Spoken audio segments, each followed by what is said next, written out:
afternoon. These ones are my Unsaid Truth series.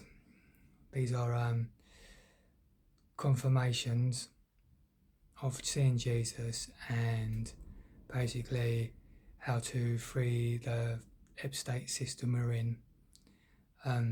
Is where I'm coming from. So basically, these are extensions of what I've been saying in my Testimony of a Witnessing Son free ebook and a couple of SNF essays that I wrote about 5-6 years ago. And these are just extension talks, which most of all my vlogs about.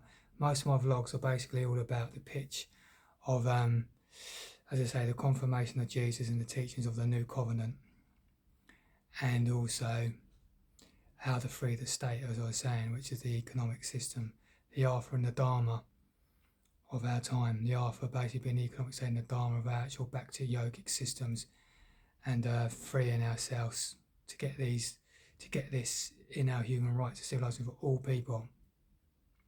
So right, here we go. Right, the first thing I'm going to talk about is love children. Love children born out of wedlock in the dictionary are known as bastards, right, in the vulgarity, right? Right, I'm a love child, I'm a bastard as they call them. Actually, did you know it's the other way around?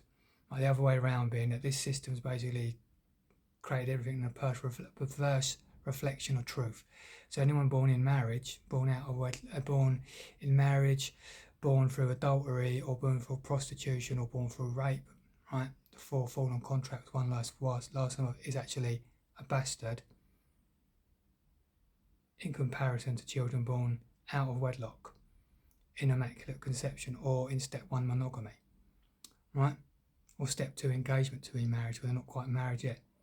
See what I'm saying? The pure immaculate conception is those of two adults that consciously have children in immaculate conception without it being step 1 monogamy. I'm born in step 1 monogamy, all right? Step 1 of marriage, right? But not marriage completely in the legality, right? So the rest of what I do now is I live in the new covenant in immaculate conception. Understand that Jesus is Cupid, the son of Vishnu, the presiding son of Vishnu. Not many people say that.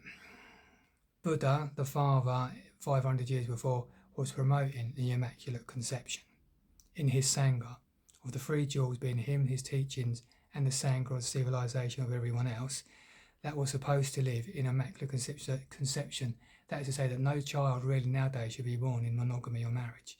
They should actually all be born in immaculate, open relationships, see, consciously with intent. See, this is what the Immaculate Conception. It was Gabriel and Mary that had brought Jesus into the world, right? It wasn't an invisible implantation of Jesus' spermal self into the womb of Mary, or however nonsense people come up with. No, it was just Gabriel and Mary having Immaculate Conception sex, which is an open relationship, right?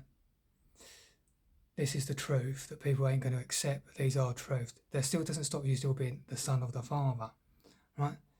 Jesus himself, was in Immaculate Conception, was born in this way, basically to prove that you can still be a son and a daughter, like everybody else who born in Immaculate Conception, that literally born through God when he's on earth with his wives, to have children, just like he was when he was with Krishna and he had children with Rukmini, and he had sons and daughters that were born his children of the Prajuma expansion. Now the Prajuma expansion universally for everybody else is to live in Immaculate Conception, and all children, making more children in Immaculate Conception, is the Prajuma expansion, which is the first Brahma engineering class in all establishment. You see, what you're in now is a fourth class system of Lord Shiva, who plays his service to Vishnu in running the mode of Tamaz, right, which is impersonalism and atheism. Any religion that has marriage in it is the giveaways under Shiva's control, right? Religion overall is, under Lord Shiva saying, it's a subconscious subterranean manifestation. It's a Bilasavaga, which is basically a subterranean haven. And the haven is more a haven in places in other countries, as we know right now standing, because a lot of countries are in a turmoil of war. You see, where like a country like UK at the moment is a Belis-Avaga haven, but not much war. Trouble still go on, and there's a lot to be basically ironed out. But it's a better off third world country. It's not a first world country, it's a third world country, a better off one. It's not that exalted, like everyone in the media and the government like to permit themselves to think it is. It's not. Right? We know this. To be more concise and Belis-Avaga, what I would say is, of the 14 regions in the universe, we're the seventh heaven, Buloka. That's now got a Belis-Avaga subterranean manifestation over it, which I would say is one of the 7 subterranean realms called Tala Tala Loka, which is a subterranean manifestation of a metropolis, which you can see because of a monetary system. We have high-rise metropolises in all cities. So you could say it's basically, in its frequency of tuning, it's an earthly equivalent of a Belis-Avaga Tala Tala in a Kali Yuga system, right? On Buloka, Earth, right? As I was saying. What I'm trying to get to is that some of these things, some say that, I don't know if you know this, some say that this is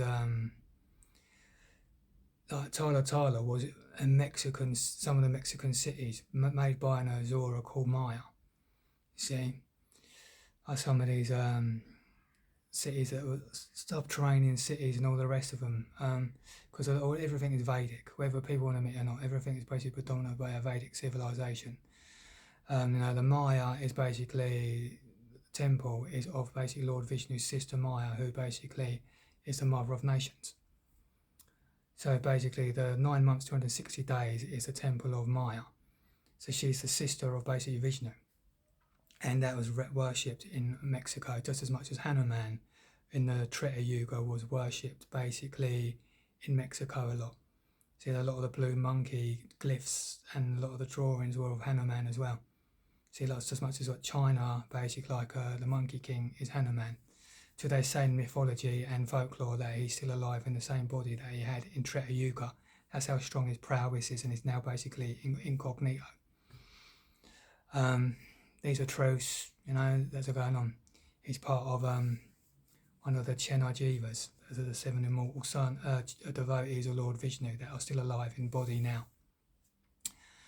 But yeah, there's a majorly sort of like worshipped in Mexico as well in his time. But that's going off a bit. But what I'm getting to is like Tala Tala overall quantitatively is basically what we're in as a world now. It's a Tala Tala tuning of a time in Kali Yuga.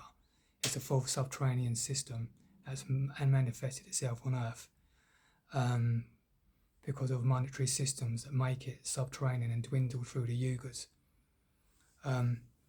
We're in an 8th subterranean system really because of money. The presiding deity of money is Kuvera.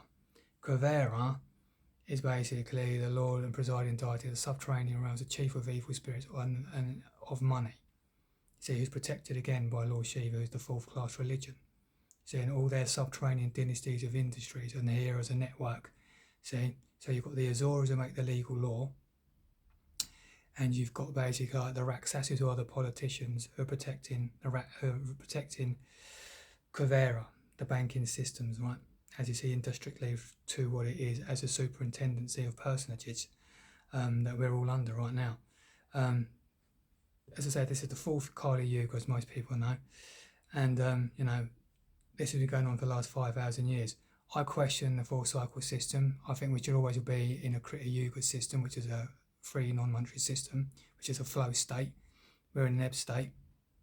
They shouldn't. The Treta Yuga, as I call it, the treacherous Treta Yuga, was the first fall of mankind, made it the second death, and it's dwindled through the other 3 cycles. We've got to get back to a Krita Yuga, which I've been trying to pitch in my other vlogs since SNF and Free Well Focus, which is mainly more about that. As I was saying, see, 1 Krita Yuga for a period of 4 cycles, so 1,000 cycles make a day, right? And then there's a night followed, see, and that makes up to 1 day. Jesus prophesied, right, what was that, 2,000 years ago or so, that this is the darkest Yuga or age ever been, and never will there be an age again. That is to say that in the good news of it all, that after this Yuga, this Kali Yuga, it'll go back to a Krita Yuga, and it will stay a Krita Yuga. And the reason why that is because you've had we're halfway through the universe's time in manifestation of a 311 trillion years, 40 billion years. So 155 trillion years have gone past according to Veda, which to me is gospel. In what's what? In the lowdown of life. Of course, it's about 51 years have gone by, so we're in the Padma Parada, the second half of the world lotus. This is where we're at right now, and as I say, we've got to get back to there, and the only way we're going to do that is by not voting, but firstly, for countries that basically are able to vote, you see, which is all a rigged game, because as far as I'm concerned, all of these words that they've put in front of you to get caught up in, like first to the post, second round, or proportional representation, are just fancy words for the same lockdown. You're in a 48-4 system, regardless, native to native. Okay? We've beaten this country, this country's beaten the democratic system as an industry since 2001 when we become the 15 million, and we've always been 15 million since every general election. But that's more for another vlogs on my SNF and my Free World Focus. Right, I'm going to shut down now, and I'm going to go into part 2. All right?